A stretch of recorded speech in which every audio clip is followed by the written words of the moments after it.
On dit que les anges n'ont pas de sexe. Bon, c'est possible. En revanche, il semblerait que les graffitis en aient un. Graphes masculins et graphes féminins cohabitent sur les murs des water et s'amusent joyeusement à détruire les clichés liés au genre.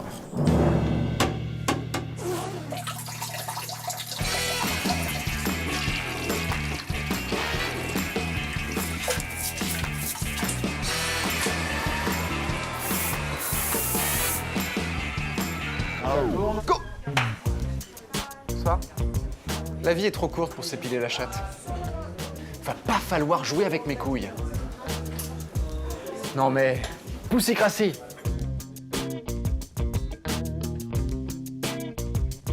Bonjour.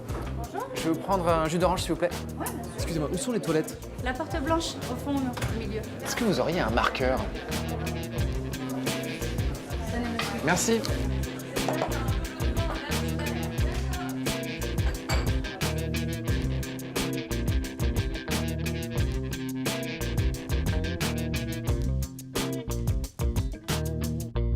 Est-ce que vous pensez que les graphes dans les chiottes, c'est un truc de mec? J'ai pas l'impression que ça soit plus les mecs que les filles. Moi, j'en suis sûre. Peut-être. J'aurais trop peur après que quelqu'un voit que j'ai écrit. Non, je sais pas, j'aimerais pas. Peut-être qu'une fille aurait plus de mal à transgresser, comme vient de dire Sarah, genre de dire oh non, c'est interdit donc je le fais pas. Mais déjà, j'ai pas de stylo sur moi, matériellement. J'ai un problème. Il y a un type de graphe plutôt masculin? Non, pas tellement. Après, peut-être que les mecs vont dans les chiottes des meufs pour taguer, je sais pas. Je pense qu'on est peut-être formaté pour dire ouais, ça c'est graveleux, ça c'est truc comme ça, donc c'est forcément un mec. Est-ce que ça se réduit à dessiner des bites ou est-ce que ça peut aller un petit peu au-delà? Je pense qu'il y a aussi des déclarations de ouais, voilà. Moi, j'ai vu des trucs sur les voyages, genre, je sais pas, Cuba 2017. J'ai déjà fêté là, tu vois, genre de petites phrases comme ça, quoi. Vous pensez que c'est un truc de mec, ça va de marquer son territoire? Ah ouais, peut-être, quelque part, hein, il y a peut-être de ça. J'espère qu'il y a des filles plus malignes qui écrivent des trucs de garçons pour se faire passer pour des garçons, du coup. Enfin, puisque vous êtes graveleux. Avec une belle écriture bien soignée, ça peut être... Non, mais moi j'écris très mal, par exemple, ça veut rien dire le style d'écriture. Dans les toilettes des filles, il y a beaucoup de graphes aussi? Ouais, il y en a, ouais. Et c'est quel genre de graphe? J'ai vu plus des trucs de groupe, genre Copine Forever. Je suis jamais dans les chiottes filles, je sais pas ce qui se passe là-dedans en fait. Ça se trouve, il y a des trucs. Des blagues, des phrases de vie, tu vois, des citations. Mais si t'avais le droit, t'écrirais quoi? Je pense que j'écrirais un truc pas de moi. Ouais? Ouais, genre une citation, un truc un peu cucul à praline. Non mais en plus nous on est mal assis dans les toilettes parce qu'on peut pas s'asseoir bien. On est un peu en équilibre parce qu'on peut pas s'asseoir sur la cuvette. Eux ils sont là tranquilles, ils peuvent écrire en pissant. Pas nous. C'est quand même déconseillé parce que...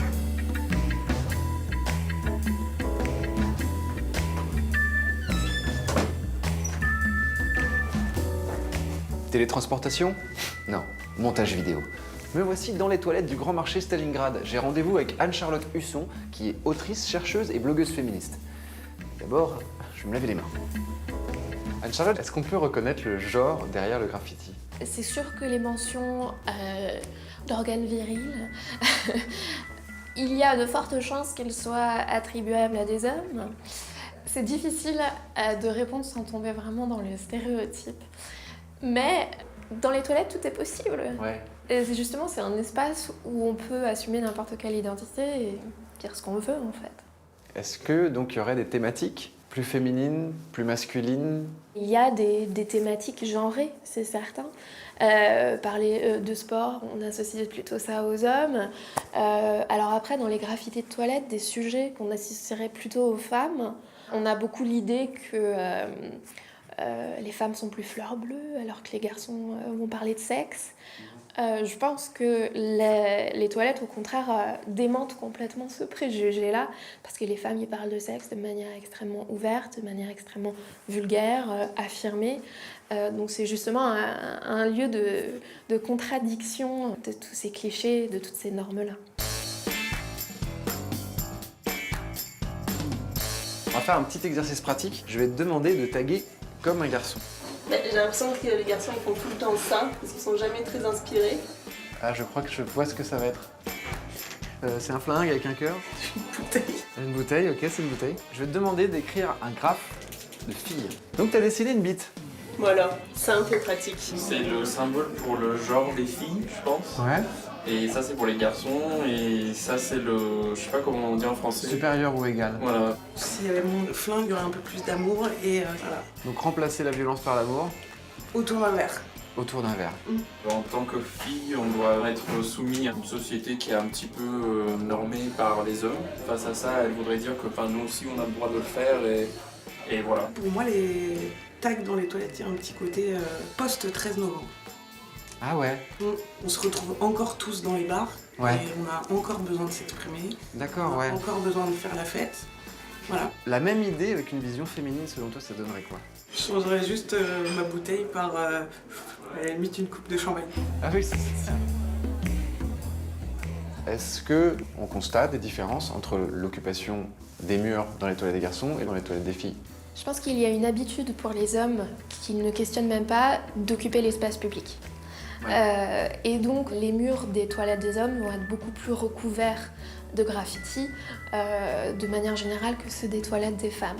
Il y a des collectifs qui existent, comme le collectif Vagina Guerilla, qui utilisent ces espaces publics pour faire passer des messages. Est-ce qu'on pourrait aller jusqu'à dire que les toilettes sont un espace de lutte? Ces derniers temps, on a vu donc émerger beaucoup d'actions militantes autour de la représentation du sexe féminin et donc de contrebalancer un tout petit peu toutes ces bites dans l'espace public en y mettant quelques vulves et quelques clitoris. Et puis il y a aussi la question des règles et cette idée du tabou des règles et du fait qu'il faut en parler parce qu'il faut arrêter d'associer le corps féminin à la honte et au silence. Et l'idée de combattre la honte et le silence par le graffiti est séduisante et efficace.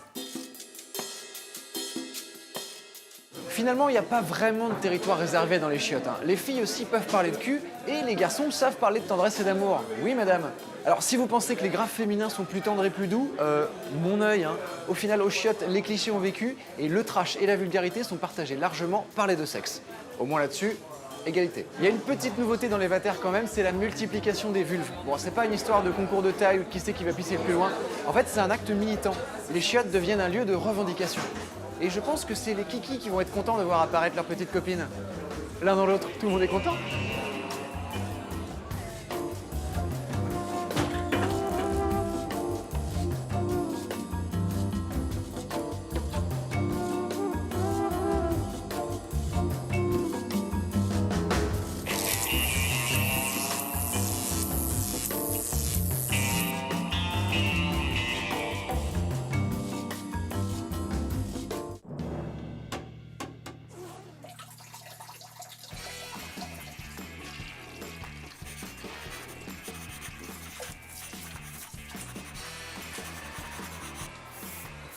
Oh.